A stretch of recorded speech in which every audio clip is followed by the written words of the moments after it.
Burn, I don't know too much about this. Alright, cool. Hi guys, and welcome back to the Woke Weekly podcast. This is our third episode. I am still joined by Rashida. Ade. And Kezia. Yeah, so today we're going to be talking about a whole host of topics that affect, about issues that affect the black community. The first topic we're going to be talking about is a bit controversial. It's about youth cults. And do they actually exist? And if they do, like, what are they? Like, yeah, how do they exist?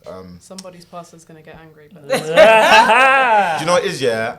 Obviously, we're going to focus, like, on kind of the religion, because I think that's kind of a lot of, like, people's interaction with cults. And they probably don't see it as cults, they see In it church? as religious institutions. Not yeah. necessarily just church. Not necessarily church, yeah. I don't want to name specific institutions and specific groups. Get a lawsuit on you. Get a libel I feel suit. like Daddy's will pull up. as I say, people's pastors are gonna True get that. upset. I feel like young people just naturally are very vulnerable, just because we haven't had that life experience. We don't know that there are actually people in this world that are actually out to get us. You know, everyone is your friend. No, it's true. And I think when you grow up in a society that's very friendly, very caring, because the UK is a quite tolerant society. Things are, done for you. Everything's nice. You don't realize that there are organizations that don't have your best interests at heart. Like And the army. this guy. Trying to get you murdered.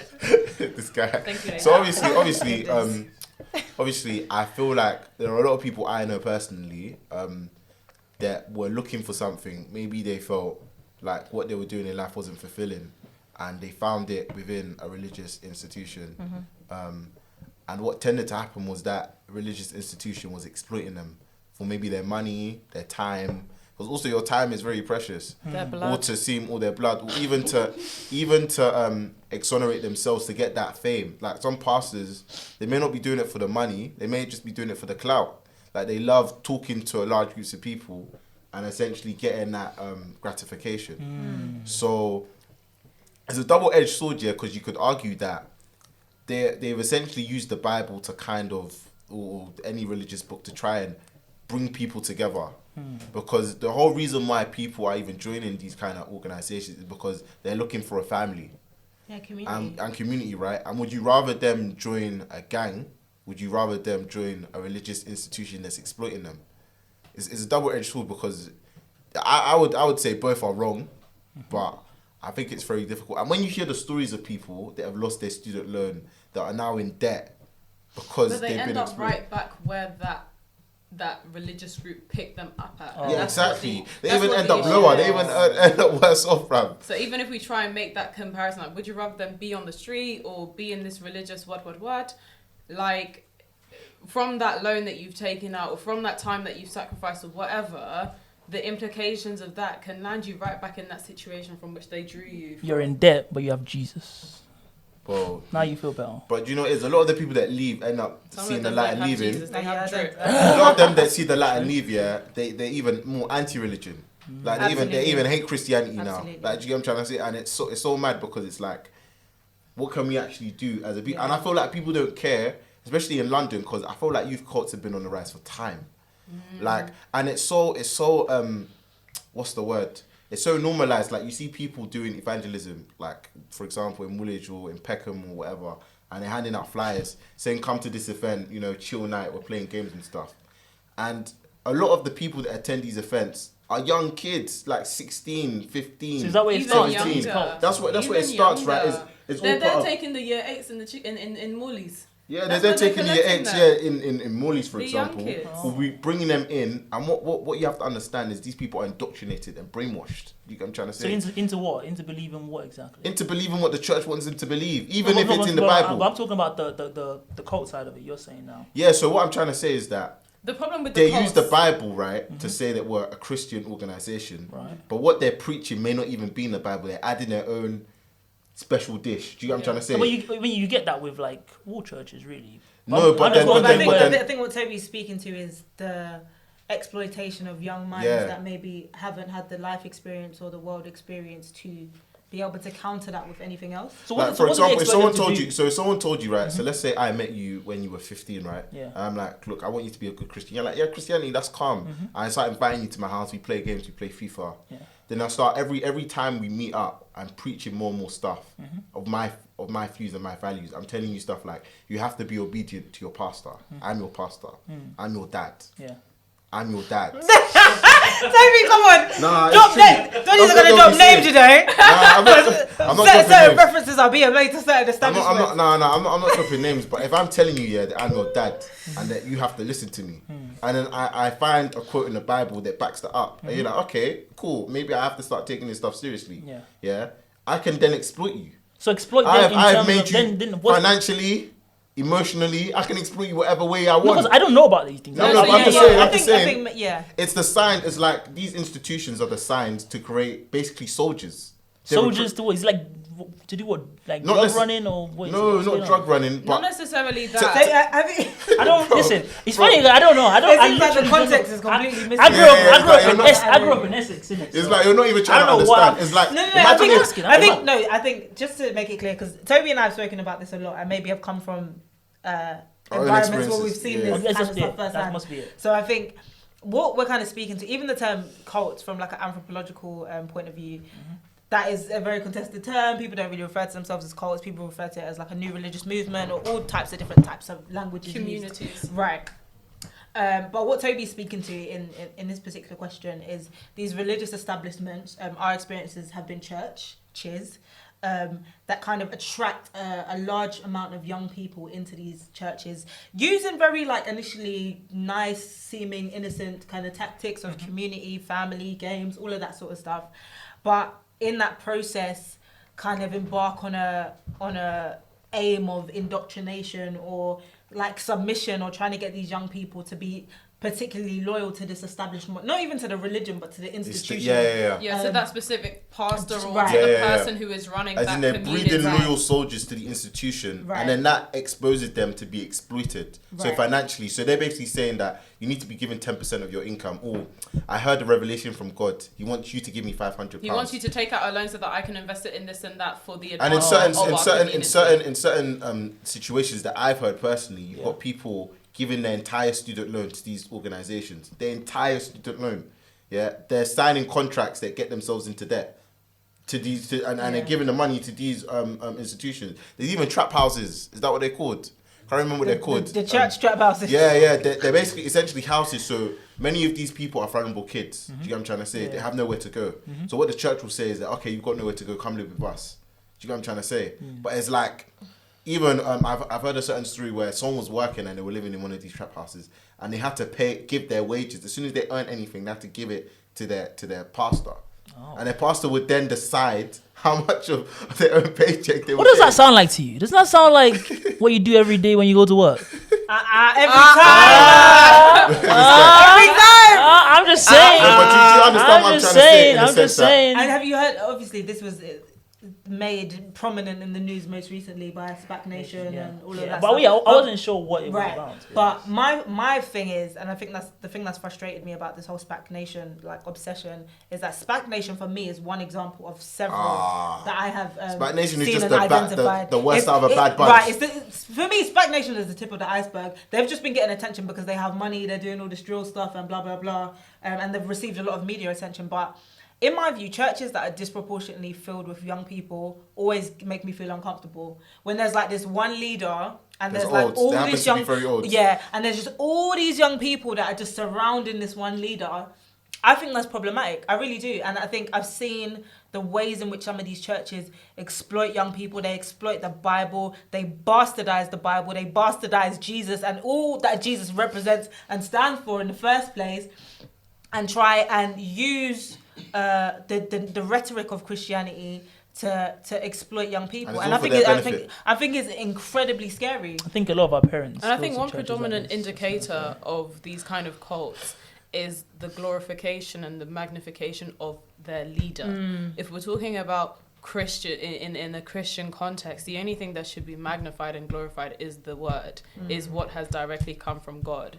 These pastors and preachers are just kind of a means by which people can encounter God, but they are not the be all and end all. But what we're finding in a lot of these cults is that they're like, Pastor XYZ changed my life, Pastor XYZ did this, Pastor XYZ that, Pastor XYZ this, as opposed to Jesus did this. So what's God the did difference this. between this then? I'm wondering, what's the difference between this and like some of the churches that, the American mega churches and some of the churches we have. Do you know what it is? in Africa. I think the reason why we're talking about youth cults specifically is because I feel like people have seen almost a business opportunity. They see that young people's minds are very easily infiltrated and very easy to exploit. Do you know what I'm trying to say? Because obviously you can hear. So in mega churches, for example, there's a lot of similarities in the sense where the pastor's glorified, they get ridiculous amounts of offering, but at that point you're an adult. Like, they're not disproportionately represented by young people. The majority of people that make up a mega church are people from all walks of life. Yeah, but I'm trying to say. but they get more money. So doesn't that mean the expectation is more because the No, expectation? it's not about getting more money, but I think the point that we're trying to make here is who in particular is being exploited. Young Because even people. in the type of even within young people, there's a certain kind of young person that they're going to exploit. It's the True. young person who comes from a low income background. It's the young person who, because Doesn't have a dad at home. because of their cards that have been dealt in life, haven't been given much to believe in. And that's the thing. Like, you for someone who is vulnerable, who hasn't got anything to believe in, and who hasn't kind of shaped and molded their mind to be confident and solid in one thing, it's so easy to come and be like, this is what you should believe in, this is what you should adhere to, and this is kind of what I can give to you. But the thing is that, it's like kind of the depiction of the relationship of the West with Africa. They're giving with one hand, but then they're taking 10 times more with the other. Right. And that's the problem about who specifically they're targeting. These children from low economic backgrounds who might not have kind of a lot of influence and guidance from the adults in their lives, and that's kind of what the fundamental kind of issue that we're addressing here is. Okay. Right, I see. But so in that case, why then do you think a lot of the adults do a lot of these same things? I mean, they're not vulnerable people. They think for themselves. Why is it that they give so much money to these So what's the difference? I think you're saying why. I think it's obviously very psychological in a sense that the way they kind of reel people in, it's all grooming tactics. It's all been identified before. I think it just has a new face on it, and this kind of youth cults and the way churches are reeling in young people has never really been done on this scale before. That's why I'm so outraged about it. People are handing over their whole student loan. I'm sure it probably has, but it's just a lot more. I think, do you know what it is? In the past, young people have been so safeguarded to the point where if something like this was going on, I don't think that's true though. I think a lot of churches are terrible at safeguarding. I don't think there's enough safeguarding in churches, and I think safeguarding is one of those things that people feel as if sometimes it prevents like real organic relationships from emerging. And if I'm honest, in the churches that I grew up in, maybe the safeguarding wasn't great, but I was also able to, I felt, for me, in my experience of church, right, church has provided, like no other space in my life, a sense of family, a sense of love that I haven't received anywhere else, I don't think. But at the same time, I think because of that, that's what makes the safeguarding issue so difficult sometimes, where people don't want to disrupt the kind of organic bonds. I think people feel very disgruntled by the amount of safeguarding that exists in today's day and age, and you can't really talk to kids anymore, and you can't touch or hug a child if they're going through something difficult. And churches haven't been great at safeguarding, I don't think, and I don't think the safeguarding policy is great. I think what we're seeing, a culmination of this kind of excessive capitalism, social media, all of these issues are a lot closer to us than they potentially were before. But I would be uncomfortable with saying that young people haven't been exploited in these environments before. But I wouldn't say it's more closer to us than it was before, because again, we know parents, we know of a lot of older black people that believe in this one person. We have, I don't know, let me not name drop a church, but, but we have mega churches we have in our own countries where, there's that one leader that has a private jet and, he's on TV doing these so-called miracles and stuff. So I wouldn't say it's new in that regard. I don't really know what the difference is. But I just feel like for young people, because I feel like when you're an adult, right, you've made decisions that have brought you to the point you are in your life, and kind of your decisions are more your own. But when you're intentionally targeting people that are 14 years old, just so you can indoctrinate them, so when they get a bit older, you own them. Because the longer you stay in these cults, the harder it is to leave. Yeah, the harder it is you leave, because all your friends become members of the cult. If you leave, everyone will shun you. Yep. Do you get what I'm trying to say? So it's a type of psychological You've also abuse. broken relationships with people outside of the cult. So Yeah. it's hard to revive them so that you can be pulled That's out. what they also do. So they also encourage you to stop talking cut to off people. everybody else. Yeah, they encourage you to cut off your friends that aren't in the cult. Do you get what I'm trying to say? No, Or no, I in get the it. religious I get it. organization. I'm not, it's not like I don't understand it, but I'm just You're asking what's the difference? yeah. To between me, it that seems and more the like churches? an expectation of poor people than of or like yeah. Because when you talk about these issues, that's what people give their pastors money to pray for them so they get more money or something like that, and they don't really understand how it's a bit contradictory to give them money for them to pray for you to get money and just give me my money back. That's some money I could have had if I didn't give it to you. So I don't really understand the difference in that. It's to me it seems more like a poor being a poor or disadvantaged maybe in some other ways divide than being being young. I don't really But I see think the point is that the uniqueness it's of that. exacerbated by youth, and that young people, whether we like it or not, are More vulnerable than adults. But then you can say they're also more rebellious. So you do see a lot of situations where young people rebel from the whole idea of going to church and youth no, church. absolutely. But Bro, that doesn't take the away peop- from them the being pe- vulnerable, though. Bro, the people they're targeting are those people that rebelled, bruv, because they're speaking to them. No, I don't mean These- rebelled in the sense that they're joining gangs. I just mean rebel as in they're just not religious anymore. Yeah, but what I'm trying to say is that these places are designed, the way they're structured is to bring people that wouldn't traditionally go to ordinary churches. These places are designed for young people. It's like a breeding ground. It's like, and I feel like a lot of it is to do with like what everyone has said, the economic backgrounds where these people come from. But a lot of it is to do with like people coming from backgrounds where there's like, for example, fatherless homes. They might have mummy issues or daddy issues. You get what I'm trying to say? And they're looking for that in someone, and that tends to be a pastor. So why do you think adults do it then? Why do you think it could be for the same reasons? My thing is that I would rather focus the attention on the fact that young people at a particular age are being targeted than focus on adults. I don't have the numbers. but Also, I think in my experience, anyways, like I feel like adults maybe more do it for. There's this kind of prosperity gospel was about gaining material benefits. In my observation of these churches, they're not promising to give the young people true. any kind of material benefit. It's true, no, What they're they're not. promising is family, community, love. You're part of this. Do you know what I mean? I think there are people who are not even necessarily part of those mega churches like that, but will still contribute financially because of the promise of some kind of material benefit. But these young people aren't necessarily being promised that. I think it'd be good to get some numbers on it to see like if there is, because it seems to me like a very but somewhat engineered It's difficult. kind of. It's difficult to. And a lot of these youth churches are as well. They're not mega churches. They might be small churches that are and No, yeah, I was only do you know making a what I mean? comparison to the mega church to show that there's not really a different rate in terms of it happening to younger people and older people. So I don't really No, but see where the about pandemic the rates, is. it's about the intentions and it's about And the the impact. mentality that with which people are giving. There's adults that are giving very willingly, but the issue is that with young people, they're less likely to be, because also young people, I mean, Are you financially stable? maybe I should speak for myself. I'm broke as hell. So for a young person to give up, money, whatever money they are able to get a hold of, there has to be a severe level of indoctrination to be able to for the level of money and the things that they're giving kind of to this church. And I feel like with adults, you have relatively stable finances compared to a young person. I think if you look at the kind of adults, And there's a more like you can, like as they said, you have that life experience. You can make, obviously adults can be manipulated, but I think it's not about kind of, oh well, young people and adults are both giving. It's about what is the intention and how has that giving come about, which is the issue. Right. And what we're saying here is that with young people, that giving has come about through manipulation and through coercion and through all those things, and that it's particularly disgusting because it's being targeted to 13, 14, 15-year-olds But it's who not are even- in no position to give It's not that even much just to about. a church. It's not.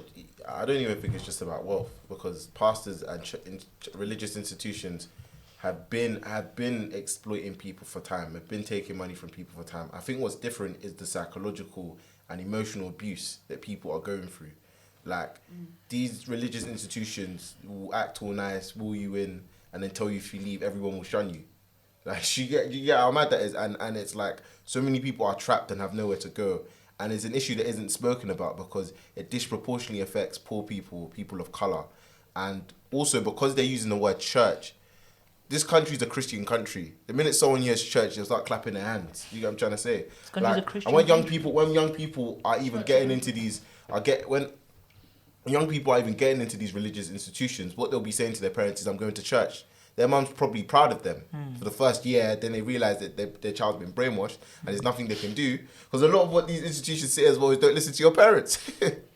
Yeah, words. So it's crazy, right? It's crazy. I think it's an issue that we definitely have to speak about. No, I've learned a lot. I didn't know about it. I thought it was just in the sense of like they, bring them in to like have them, sell drugs, and that's what I thought. But I didn't know it was just about taking them. I thought it was more about like, No. sounds like some Sicario kind of scene, drug running and all that kind of stuff. That's what I think it was about. There's a lot of like manipulation and stuff, but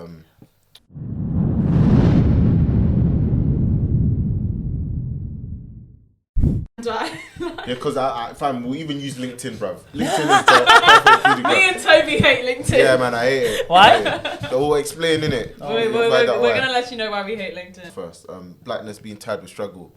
So obviously, personally, I feel like on certain platforms, LinkedIn, cough cough, there's this, bruv, like every single person that posts that's black basically says the same thing. I struggle to get where I am, or I lost my leg, I lost my arm. and now I'm a banker. Then their mum had 5 heart attacks. And now I'm a banker at Goldman Sachs. Look at me. Do you know what I'm trying to say? I didn't even know about LinkedIn. It's all the same kind of struggles, and I feel like will being black always be tied to struggle. Like, can we not escape it? Even that celebrity we were saying, that went on. Remember the celebrity you brought up in the previous episode? Oh yeah, I was talking about Tinashe, and how she was talking about how her success has been limited because black people aren't supporting her because she's mixed race. Yeah, alright, cool. You hear all of that, bruv. So every black person, no matter how kind of superior they are in the hierarchy of blackness, are always trying to say, my struggle. I'm trying to say, I struggled more than you. Like Oppression Olympics. Yeah. I think it's difficult because like we know that as black people there are just so many barriers that are up against us, and then to be in a position where for maybe the average white person they're like, yeah, this is standard stuff. Sometimes for us it isn't kind of perceived as being that standard attainable achievement. And I think we also do have to very much remember that black people who are able to be employed at these prestigious firms and whatever, it's very much like an exception and not a rule and not a trend. So I think you want to kind of talk about I went through a lot and I experienced this and I've achieved this despite everything that I've achieved, but I think there's a lot of things that black people kind of can't control in relation to how the world sees them and how we're treated accordingly. But I think just my mind's going blank. Like I can't really think of like a direct example, but just even I don't know, just in terms of just even like trying to get into employment and who is going to choose us and why they're going to choose us. And things that we can't control in terms of like stereotypes that have been portrayed and pushed forward about black people through media. That's things that we can't control. Things about black people being aggressive, black women being angry, black men being hypersexualized. Those aren't necessarily things in our control, but I think this narrative about struggle is something that is a bit more in our control, and we don't always have to constantly emphasize how much of a struggle our existence has been in order to get to these places. And I think it also kind of ties in a bit with respectability politics and things like that, because it's like to say that, despite all of these things, in spite of all of these kind of struggles, I've made it over this other type of person, and this other type of person hasn't made it, then I'm like a better kind of black person because I've struggled more and I've done this. And it's just like another way to kind of, I don't know, seem more relatable or palatable. I feel like sometimes the only way to get into like these really big firms is to kind of play into that whole black struggle narrative. Like Ade, imagine you're interviewing me, and I've gotten decent grades, same grades as my white counterpart. Yeah, and you're interviewing me and you ask me all the regular questions. You ask me why I want to work here, and I'm like, listen, man, like where I come from, everyone becomes a drug dealer. But I decided, fam, this is true, bruv. This is good. But I decided that I wanted more. So I worked hard. I proved all of my friends wrong. No one thought I could do it. Now I'm here. What bruv, now? What? What now? Yeah, you see me. I'm here. No, but I'm like, do you get what I'm trying to say? Like, if you're the interviewer and you're hearing that from someone black, persuasive. it's persuasive, right? It's very persuasive. You're like, rah. Even though I've gotten the same grades as this white guy, it looks like my struggle has been more than his. Do you get what I'm trying to say? I'm walking into that interview, what I could be saying is bullshit. But you believe me because I'm black. I could have grown up in Kingston. Do you know what I'm trying to, I mean, man said Kingston, Kensington. Man said I meant Kensington. Man said Kingston. Kingston. I don't know Kingston to be Man said, no, sorry. I could have grown up in Kensington. I'll give you an example, right? There's one MP like this called, I think he calls himself BIP or Bim. He calls himself Bim in it. I don't remember his last name, but his name is Bim, yeah. So his dad was a doctor in the UK. It's quite a wealthy family. I think his dad got thrown in prison, actually. His dad did a mad thing. I don't know the details, but he went to Oxford. And obviously he came from a lot of wealth and privilege, right? And he's a member of the Conservative Party. Now, Cleverly or something? no, not cleverly. He's not. No, his name's Bim. He's not a prominent MP. he's He's not a backbencher. prominent. He's a Okay. backbencher. No, you don't know him, but he's up and coming, bruv. This guy's intelligent and he's black.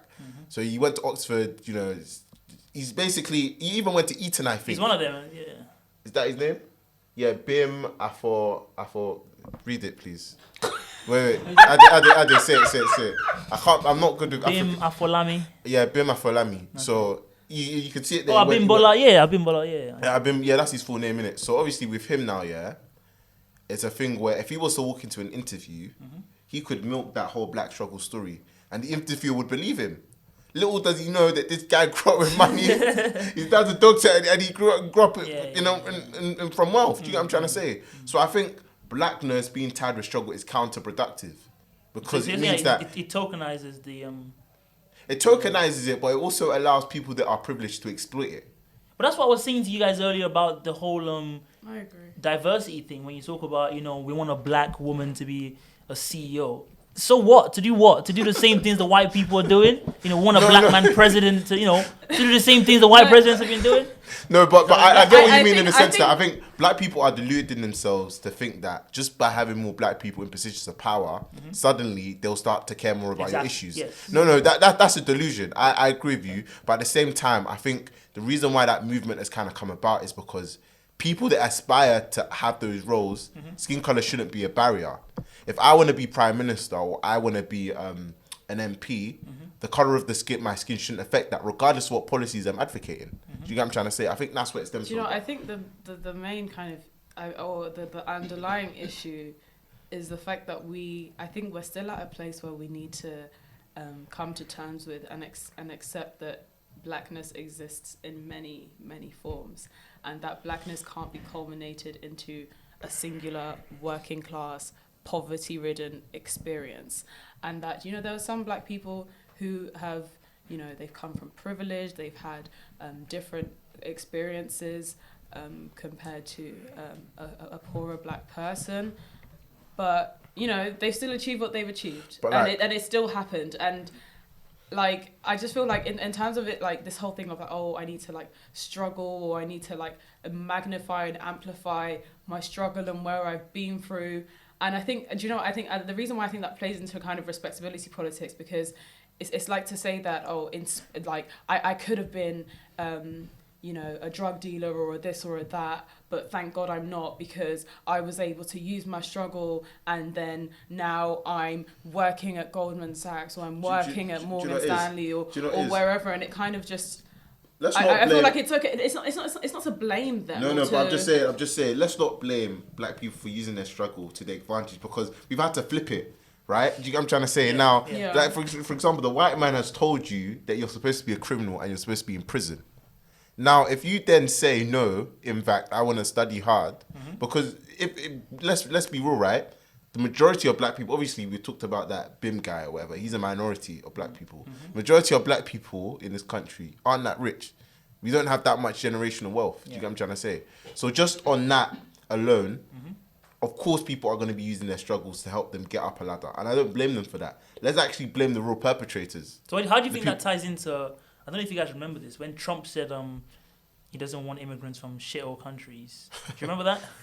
And then a lot of you had Do you know what's mad? You had a situation, yeah. Do you know what's mad about this whole immigration argument? Yeah, that I haven't really said.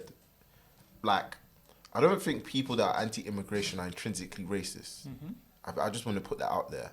I think that within our own countries, we've discriminated against groups of people. We've thrown people out of our country. Ghana must go in Nigeria. What do you call it? In I think Uganda, they got rid of all the Asians there, all the Asian that's businessmen. even why our Home Secretary is currently our Home Secretary. She is the daughter of Indian immigrants who were expelled. from Uganda. Priti Patel. Yeah, exactly. Yeah, they were expelled from Uganda. So it's crazy to think that in the white Western world, they're the only people kicking people that don't look like them out. People have been doing that. That's the way human society is. If you're a minority and you're different, you'll be kicked out of the country. Do you get what I'm trying to say? That's just the way it is. What you said about the whole Trump saying he doesn't want people coming from shithole countries, he's chatting shit. No. Because the majority, but it's true, fam. No, He's but chatting I shit. didn't Because the even- majority of the people, fam, what you have to understand, right, is immigrants in general make a net contribution to the country. But I wasn't talking about any That's of what- that. I okay, was cool, about, cool, what I meant to say was, you guys were talking about obviously people using that struggle kind of thing.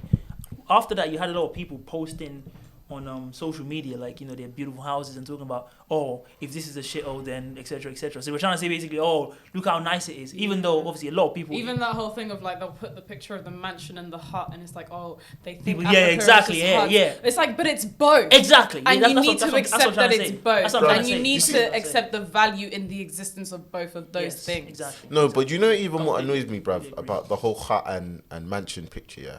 I think that picture is even just to show how much those people are exploiting. Exactly. Exactly. Their own There are people. people- They're Yeah. snitching on their Right? own selves. Like- They're like- snitching they're on their They're own telling on themselves. Yeah, selves. you're right. Brother, obviously this is a bit off topic here, but I think this even ties into it, right?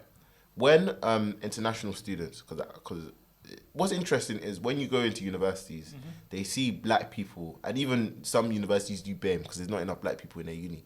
But let's focus on they see black people as one entity. They don't acknowledge the fact that there's some black people that are international students who come with their own different set of struggles, and there's some students that are black British, as in they were raised in this country, and have their own issues.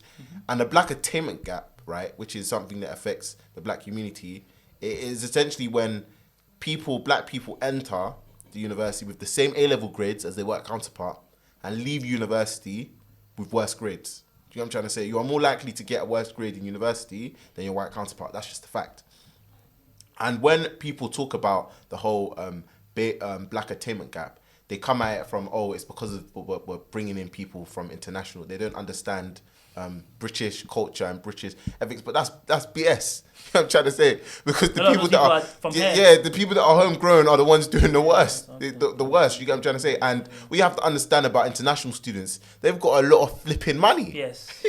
They've got a lot of flipping money. Wait, I didn't know. Do you know what I'm people trying to could say? be that Like, wealthy in let's life. be real. I genuinely did not have any idea of how wealthy people could be until I came to uni. International students, right, yeah, they are able to pay the fees, which are more expensive than 9K. They're like 26K, right? And their parents also have to pay for their living expenses.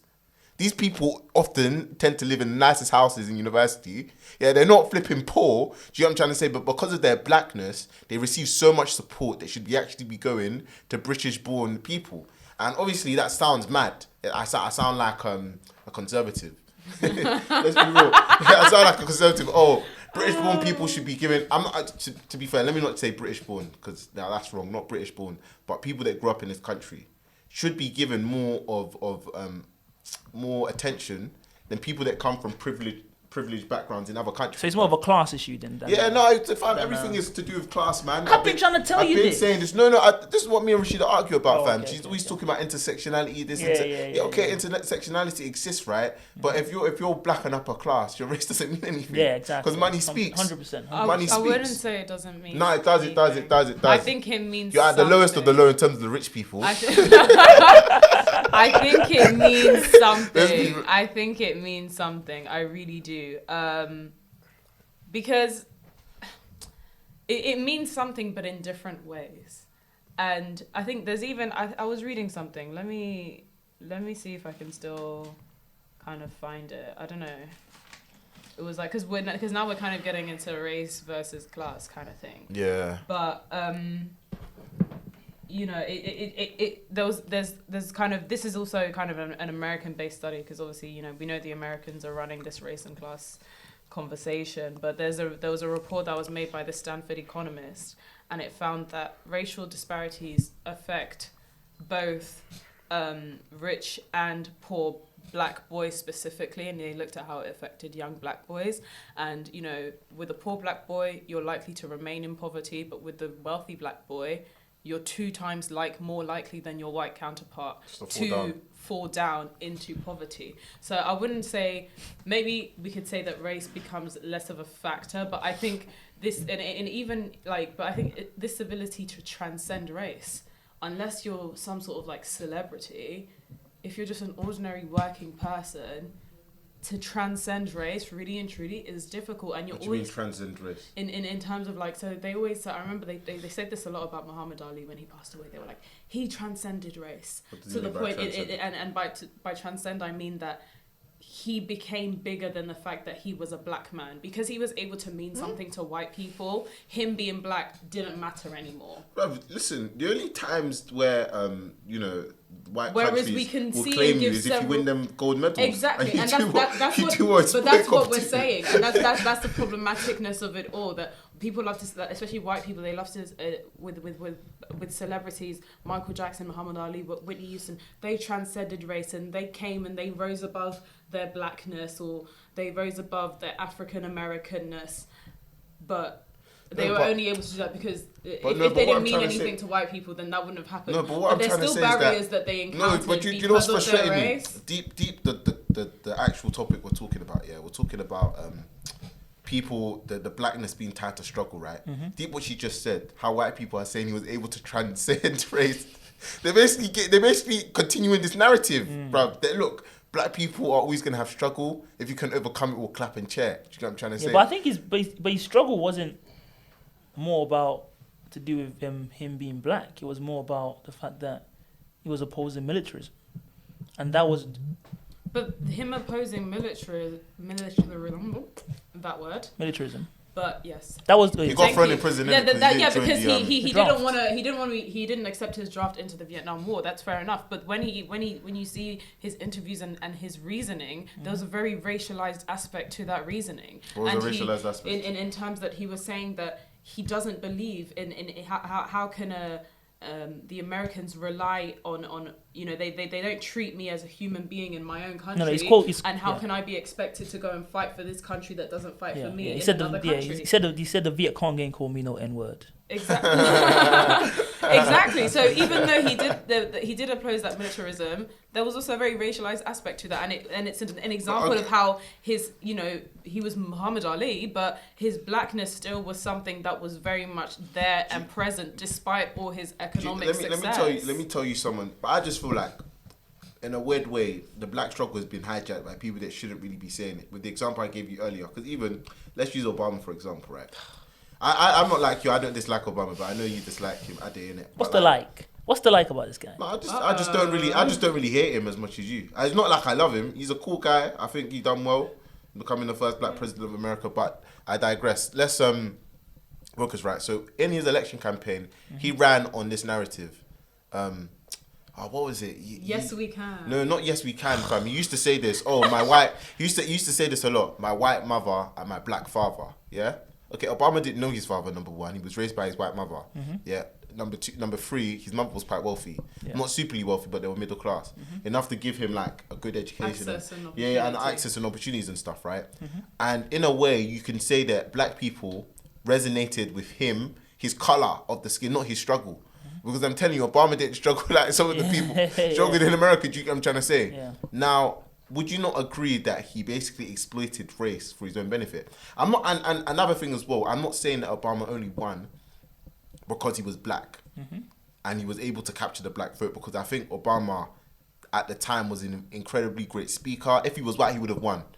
Same conditions, if he was white, he would have won. You know what I'm trying to say? Probably. But I think that he did exploit the colour of his skin to a certain degree, and you can't deny that. Yeah, because it was more of a class issue. Again, this is what we talking about. He's about race versus class. To me, again, I think it was because he was speaking to that incredible. Because what we really do have, like, you know, people always say in terms of like people that activism and stuff like that, the divide is not between white and black. It is really between rich and poor. And what you've always had when you look at any issue, when you talk, I mean, you were saying earlier as well, like, you know, it's not a new thing. I don't agree. You don't think the divide? I'll give you another statistic here. You know, in schools, right? So I'm not sure if you've heard of this show. It's on the BBC. It's called The Big Question.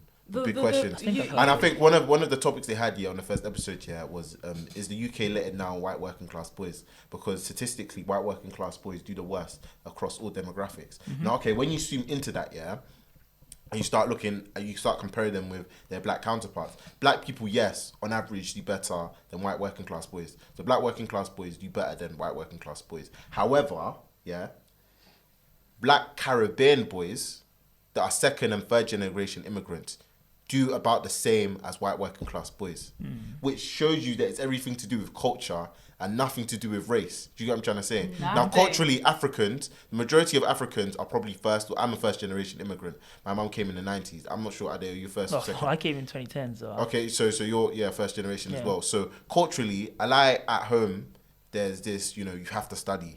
You have to work hard at school. Exactly. Yeah. Now, if you've kind of been brought up in this country, or you have kids in this country, they will be more similar to they'll be more similar culturally to the people that already exist here. Yeah. So the reason why but before Caribbean it can boys do the even same. be seen that they are more culturally, because to know that someone's culturally similar, I don't you mean have to culturally talk similar to in terms them. of tradition. No, not I tradition, just means but in terms of mindset. In terms of mindset, but to even understand what someone's mindset is, you have to talk, you have to converse with them, you have to build some sort of relationship to be able to identify what their mindset is. You're going to see that someone's black before you know anything about them. And with that is going to come a set of preconceived notions which may or may not be broken down. But it's possible. So people, your economic status has everything to do with the society around you, and how you're able to move up the social mobility ladder has a lot to do with the society around you and how it works. And But what I I'm trying to say think is, for us to completely deny that race has an impact. No one completely denied it. No, you literally said they're gonna play it back. I don't know if I'm gonna class, able to quote, but they're gonna play it back. I said and class you said, is more You said important. it had nothing to do, and I'm saying No. it doesn't have nothing to Come do. on, man. It has a lot. No, but to do. I think It if has I had a to lot agree to do with with either it. of you, I'll probably agree with Toby. No. Because Alright, I think cool, Kazia, let it's me closer give to you- nothing let than me- what let you're me- let me- saying. No, hold on. Let me give you a couple more statistics. Let's not lie here. Okay, cool. Race will always be a factor, man. Look, when someone looks at you.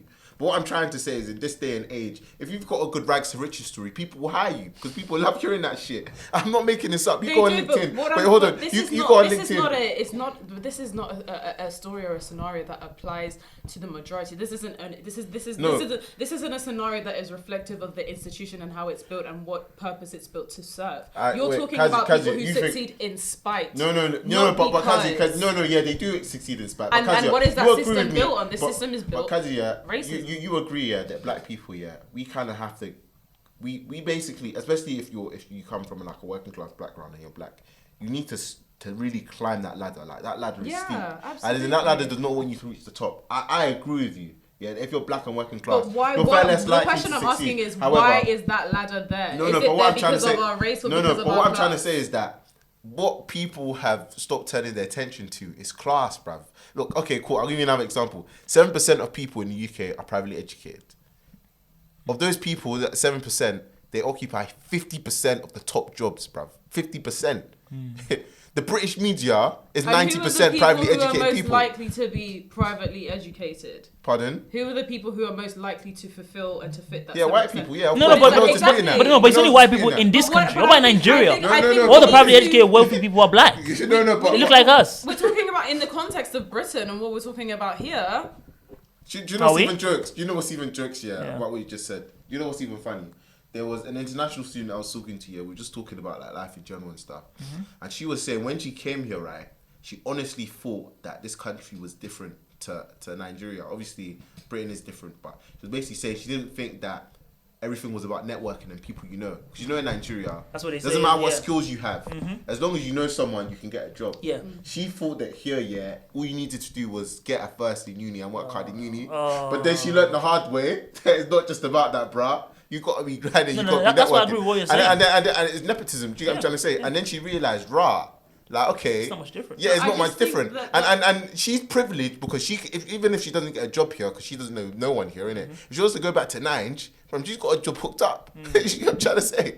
So She has that privilege over fellow think black that- people in Nigeria Exactly. because of the class. Exactly. I It's think just when it's she not- comes here, me and her are equal. it's not like, especially if we're gonna talk. I mean, you guys are giving an international example, but if we're gonna talk about The UK, I don't think it's even this idea of race v class. I don't think it's an either or situation. I think they both work together, and the product of that is disproportionate access, disproportionate lack of opportunities for Black people, for other ethnic minorities, and that's just it. And I think we need to stop looking at and even this whole divide of race and class is what enables white people to maintain their rhetoric and to justify, and that's what enables them to justify why we shouldn't invest in local communities full of more ethnic minorities. And we need to think more about how race and class work together to disadvantage people. And I think they're more linked than you're giving it credit for. I hear what you're saying. Yeah, have you heard of something called Target Oxbridge?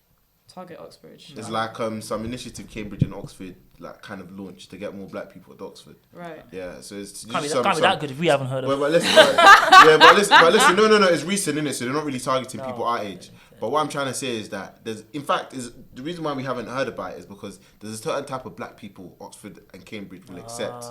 There's a certain kind. Because deep it, man, them man have standards, bruh. If you ain't got money, if you're not middle class, they don't want you in their university. The problem with society is, of course, at one point it was race. Your race could stop you from getting a loan, bro. Your race could stop you from getting a house. Legally, there's protections for that, and discrimination still happens. Mm-hmm. But I think the biggest issue facing Black people, especially because we're at the bottom of the economic system currently, is class. I agree. At the end of the day, and you see when I even said about black working class boys from African descent doing a lot better than white working class boys. I'm not saying that they're doing better than their middle class white or Black counterparts. They're not. If you look at the academic performance of most students, it's completely based on class. Even when Labour were in power and invested record numbers of education, what happened was everyone's education just went up. Yeah. The gap between the richest and the poorest didn't change. Yeah. It was still relatively everyone just got a better standard of education, the rich and poor. Yeah. Do you get what I'm trying to say? We've got the education. You've made your point about education, but then how does that now translate to into society? The working world? And the working world. Because we are we're well aware of the fact that you can get all the A's and you can get all the excellent grades, but there's going to be a barrier to stop you from working with this firm or working what I'm with trying that to say person. to you is that, in most firms, no. But what I'm trying to say, in most firms that are actively trying to recruit Black people, right, the kinds of people they're trying to recruit are the people that already have some degree of privilege. Do you get what I'm trying to say? And their privilege isn't obtained through their skin colour, because of course it isn't. It's obtained through their class. So like they went to a nice uni. They went to a nice uni, do you get what I'm trying to say? Or they've had certain privileges, do you get what I'm trying to say? To get into that room. And then what they then do is pretend as if they were poor or poor. Retroactively, yeah. Once they just say the numbers of Black people we have is this, everyone's gonna think of like do you know what I'm trying to say? So if let's say for example I'm middle class or upper class now, and I'm being interviewed, I'm not gonna tell him I'm middle and upper class. I'm not gonna tell him I went to. Obviously, he's gonna know I went to Eton and Oxford, but I'm gonna say my parents were poor and I worked damn hard. That's what I'm gonna say. That's what our current Chancellor Rishi Sunak. He was in one of the debates. And what he was saying was that, we want to build a Britain that's about, my parents when they came here, even though his parents are like very rich. Yeah, they were. And he worked at Goldman Sachs, so he's not like hold on. You know the person he married? You know the person he married, yeah? Who? Rishi. Rishi. You know the dad, her dad or whatever, yeah? So he's like... His father-in-law, he's like a gazillionaire, bro. He's one of them Indian rich tycoons, and he still used that example. And man even started. He worked at Goldman, then he started his own fund. But just because people exploit that Black struggle, that doesn't mean that that society that it's because that class is like a greater No, but what barrier. I'm saying is because people. But I'm saying the Black struggle is always there, and you can always use that narrative. So more time, what we should focus in on is trying to get people from underprivileged backgrounds, people that come from poorer backgrounds, to climb up the ladder. So all of them. Do you know what I'm trying to say? All of them, yeah. And let's be real, right? I mean, the media are trying to say white working class are doing worse than any other counterpart. That's always been the case, bruv. Before Black people existed, but before Black people came into the country, were the white working class people not doing worse in schools? Why did they not care?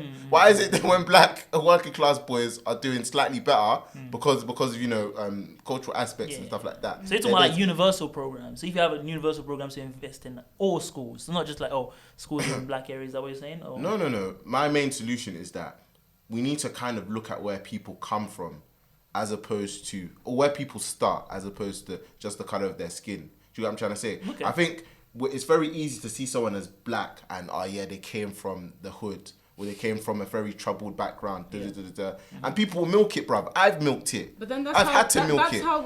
That's how we're able to unify how race and class. No, but what I'm trying to say is everyone's experience is different. But that's what I'm saying. By acknowledging that there are various experiences that exist within the black But what diaspora, I'm trying to say is the people that are benefiting from... You're able to still establish a link between race and class, but then you're also able to give examples of other people who experience that privilege, and that maybe race would be less of a factor. But I just think that what we can't deny in general is that race and class have been linked and are still consistently and realistically linked for a lot of people everywhere. And the fact that, you know, some wealthier, more privileged black people exploit that black struggle and that narrative, that's just, I mean, I think that's very disgusting.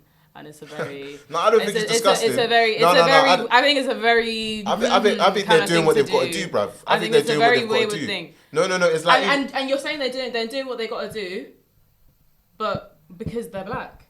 So that just goes to show that even regardless of their class, there's still a race element in there, in which they're using the negative stereotypes and images and portrayals of black people to get ahead. Yeah, so that's what I'm saying, that race and class are still linked. I'm not saying... Because they're using those imaginations of what people, of black people as poor. They're using that imagination of black people as poor to get ahead, even though they are. Kazia, I'm not saying they're not linked. Of course they are. Yeah, intersectionality. Look, if you're black, you're more likely not to do as well in life as your white counterparts. That's just a fact. But what I am saying is that we need to start paying more attention to the backgrounds of these people.